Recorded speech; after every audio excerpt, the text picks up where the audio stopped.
So, any questions? Sige.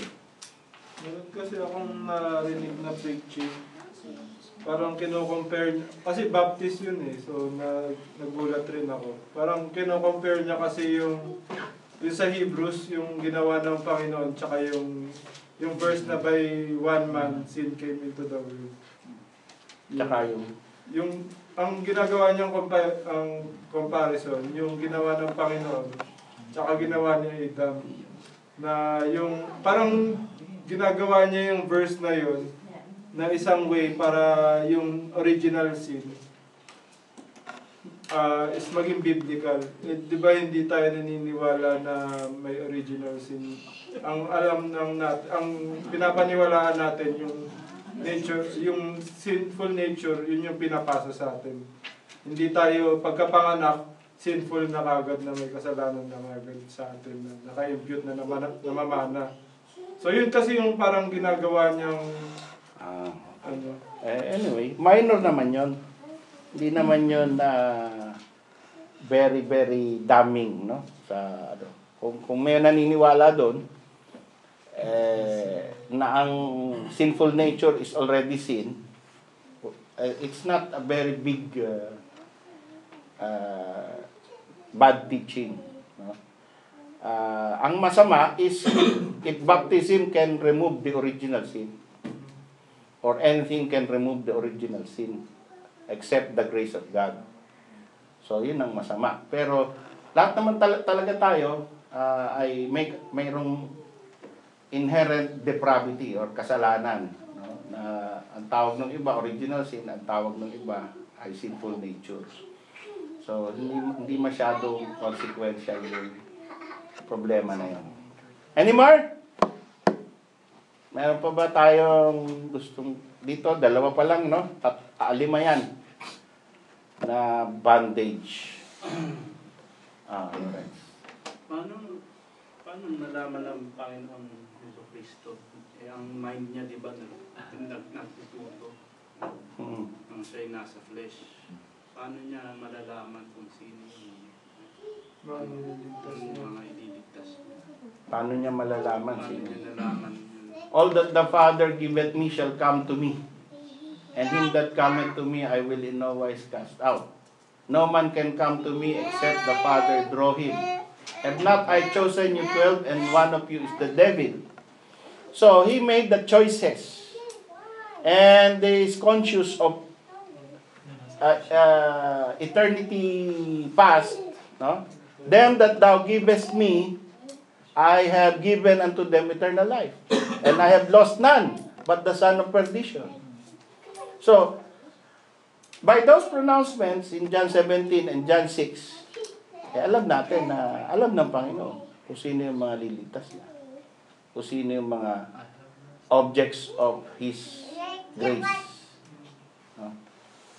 Kaya nga may kanta I was in His mind before the worlds were made. So, yun yung covenant of grace. Any more? Meron pa ba? So, naniniwala. Saan kayo naniniwala? Pelagianism, semi-Pelagianism, or Augustinianism? Calvinism, Lutheranism? the grace of God. Predestinarian, particular baptism, Basta meron silang binabagit na compatibilist. compatibilist. Medyo hindi ako familiar doon. Election din siya. Election din po tumuto. Pag-aralan ko yun. Okay, hindi ako familiar sa term. Miluis. Rather an angel. Ba't po karamihan po mga Baptist, lalo po yung pinanggalingan ko, I don't believe na dyan po sa doctrine of election. Then I open that through Facebook, nag-post po ako. Masyado pong nag-post yung pastor ko dati. Ino-post niya yung post na yun, no? Hindi siya naniniwala. Dahil yan po daw ay nag-divide sa church. At saka nalaman ko din na talagang hindi niya talaga daw yan, hindi daw parang hindi maka-Diyos na turo. Mm. Paano po yung magandang approach doon o paano yung gagawin para maipaliwanag? Unti-unti. At face to face. Hindi sa Facebook. Face to face. Tsaka unti-unti. Tsaka aaral ka din. There's no shortcut. And it's by prayers and by the grace of God na nababaluktot ang isang tao. And you give him books if he's willing to read. Most of the Armenians were changed in their mind when they read books. No? So those are the things which you can do. Aside from that, wala. It's only by the grace of God na makita ng isang tao yung truth at maiwanan niya yung kanyang kinalakihan, yung kanyang source of authority, yung kanyang training, at yung kanyang pinangahawakan. Dahil malaking damage yun sa kanyang testimony at baka mag-resign yun sa pastorate, he has to because he has been teaching all this for maybe 10 years or 20 years. Ito yung tinuturo niya. Biglang magbabago siya ng doctrines of grace, magre-resign sa pastorate yun. So malaking dagok yun. Kaya mahirap yun. Hindi basta-basta yun na gagawain ng isang pastor. Pero bakit? Bakit sila nagkakaganon? Kasi yung training nila ganon eh. Na doon sila napasok sa ganong seminary eh. Yun ang pastor nila eh. So yung pastor niya, yun ang paturo sa kanya. Kaya yun ang pag-promote niya. Tapos pumasok siya sa seminary na yung mga teachers, yun ang tinuturo. So yun. Tapos yung textbook, yun din. So ganun. Yun talaga yun. Kaya nga, actually, pag pinag-usapan natin yung Bible Baptist Movement, sa Springfield, Missouri, sa Baptist College, Bible Baptist College, isa yan sa mga topic na pwede kang matanggal pag pinag-usapan nyo yan. May expel ka. Pag tinapik mo yan. Hindi pag-uusapan. Bawal pag-usapan. Okay? So, you see how it is very delicate and very dangerous topic. No? But in our church, praise God, we are sovereign preachers. Yan ba yung, di ba sa Galatians yata yun, or basta sa Pauline Epistle, may sinasabi si Paul na yung hindi daw siya makapagturo ng meat kasi yung milk pa lang yung nila, yung kaya nilang i-digest. Yan ba yung milk na sinasabi niya or iba yung... Marami. Hindi lang yan. Ang gaya doon sa Hebrews, alagay doon, yun ang meat. No? Let us go on unto perfection. Sabi ng Hebrews. Nirebuke niya pa, sabi niya, this time you ought to be teachers, but I have need to teach of you the basic principles of the doctrine of Christ. Because you cannot take it. No? Pero dapat teachers na kayo ngayon. So, sa Corinthians yun, you are yet carnal. No? I fed you with milk and not meat because you are yet carnal. So, yan yung So, hindi lang doctrines of grace. Christian living yung pag sinabing meat. Marami. Lahat ng aspeto ng Kristyanismo ay meron laging basic at saka advanced. Christian living, yung deity of Christ, yung Trinity, yung doctrine of election, ay maraming. Dito muna, tapos okay? So, kung meron pa? Wala na? Sino pa? Sis. Kasi nabanggit lang po kasi yung sa invitation. Na-compare ko lang ngayon, I mean, sa previous church na where I was in, yung calling an invitation after the message cannot bring a genuine or... It can. It can. But that is not the way that the apostles did it. Diba? You cannot see in the book of Acts or in the Gospels or in any epistle na after the preaching, all heads are bowed and eyes closed, no one looking around. If anybody here wants to accept Christ, raise your hand.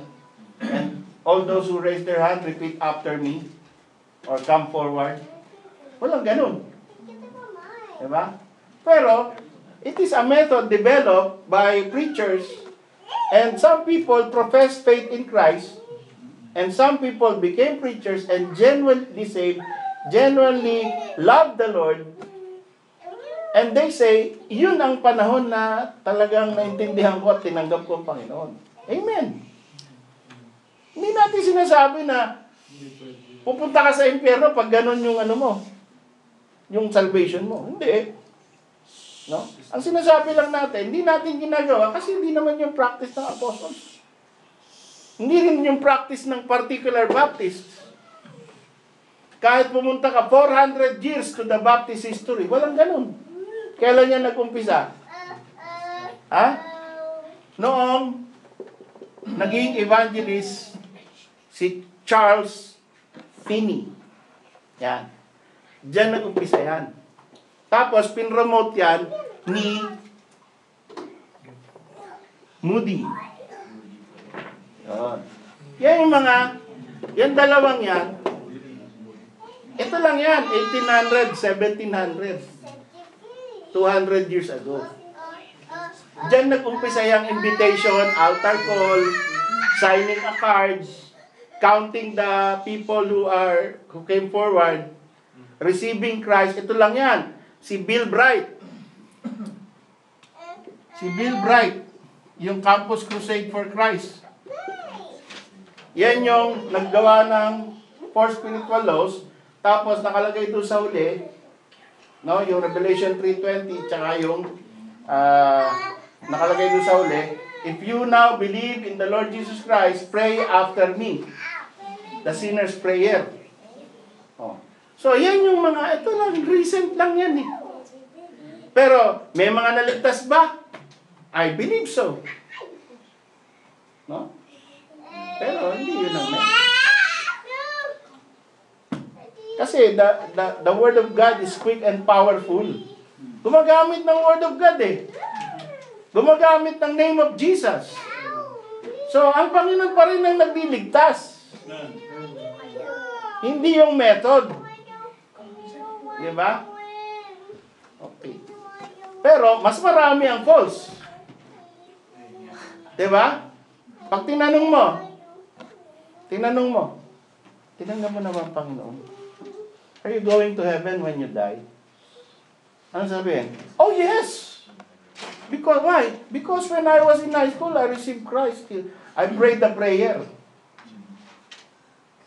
So, instead of saying, yes, I believe that I am saved because Christ saved me, because He died for me in the cross and His blood was shed to take away all my sins. Instead of referring to the work of Christ as the source of ground of his salvation, he will refer to the prayer he made when he was in high school or in college or in a church. Sabihin niya, saved na ako, pupunta ako sa langit kasi nagpray ako. Anong tama? Save ako, papunta ako sa langit kasi namatay si Kristo para sa akin. Yun ang tama. Tama? Oh, tapos na.